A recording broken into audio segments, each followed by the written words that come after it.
22 and Luke 23. Now the Feast of Unleavened Bread, which is called the Passover, was approaching. The chief priests and the scribes were seeking how they might put Jesus to death, for they were afraid of the people. Then came the first day of unleavened bread, on which the Passover lamb had to be sacrificed. When the hour had come, Jesus reclined at the table with the apostles, and he said to them, I have earnestly desired to eat this Passover with you before I suffer. For I say to you, I shall never again eat it until it is fulfilled in the kingdom of God. When Jesus had taken a cup and given thanks, he said, Take this and share it among yourselves. For I say to you, I will not drink of the fruit of the vine from now on until the kingdom of God comes. And when he had taken some bread and given thanks, he broke it and gave it to them, saying, This is my body, which is given for you. Do this in remembrance of me.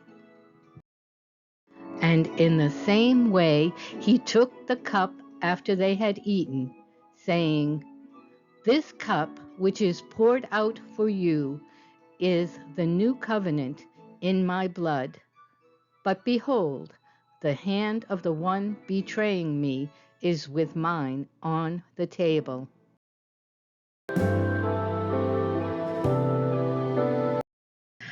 Jesus came out and proceeded, as was his custom, to the Mount of Olives, and the disciples followed him. When he arrived at the place, he said to them, Pray that you may not enter into temptation. Jesus withdrew from them about a stone's throw.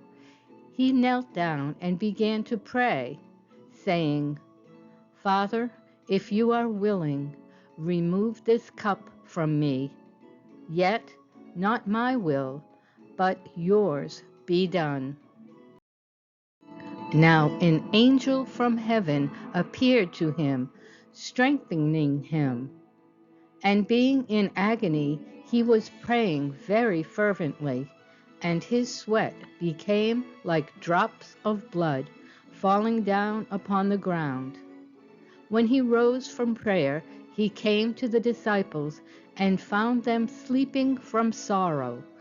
And he said to them, Why are you sleeping? Get up and pray that you may not enter into temptation.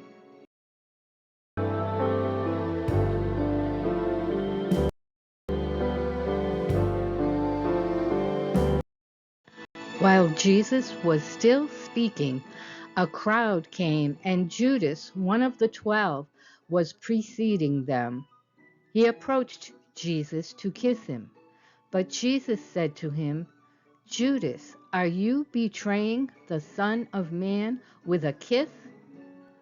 Then Jesus said to the chief priests and officers of the temple and elders who had come against him, Have you come out with swords and clubs as you would against a robber?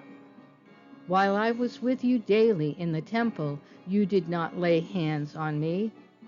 But this hour and the power of darkness are yours. Having arrested Jesus, they led him away and brought him to the house of the high priest. Now the men who were holding Jesus in custody were mocking him and beating him.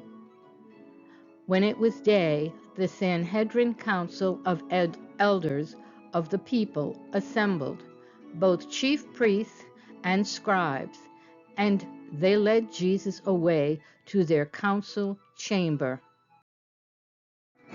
Then The whole body of them got up and brought Jesus before Pilate. Pilate summoned the chief priests and the rulers and the people and said to them, "You brought this man to me as one who incites the people to rebellion. And behold, having examined him before you, I have found no guilt in this man regarding the charges which you make against him." But they cried out all together, saying, "Away with this man, and release for us Barabbas." Pilate released the man they were asking for, who had been thrown into prison for insurrection and murder. But he delivered Jesus to their will. When they led Jesus away, they seized a man, Simon of Cyrene, coming in from the country, and placed on him the cross to carry behind Jesus. Following Jesus was a large crowd of the people and of women who were mourning and lamenting him. Two others also, who were criminals, were being led away to be put to death with Jesus. When they came to the place called the Skull, or Calvary, there they crucified Jesus and the criminals, one on the right and the other on the left. But Jesus was saying, "Father, forgive them, for they do not know what they are doing." And they cast lots, dividing up his garments among themselves. Now there was also an inscription above him, "This is the King of the Jews."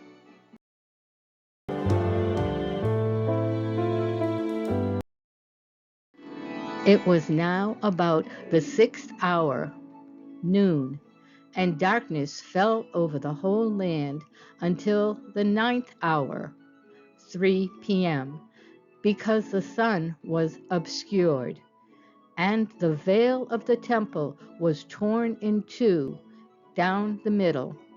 And Jesus, crying out with a loud voice, said, "Father, into your hands I commit my spirit." Having said this, he breathed his last.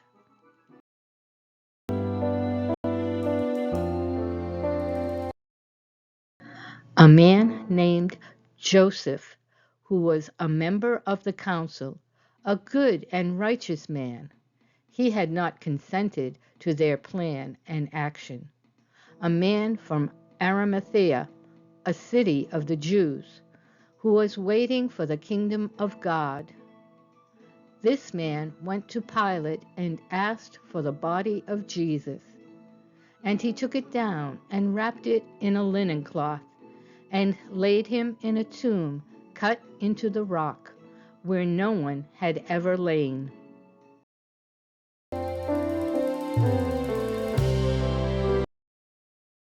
It was the preparation day, and the Sabbath was about to begin. Now the women who had come with Jesus out of Galilee followed, and saw the tomb and how his body was laid. Then they returned and prepared spices and perfumes.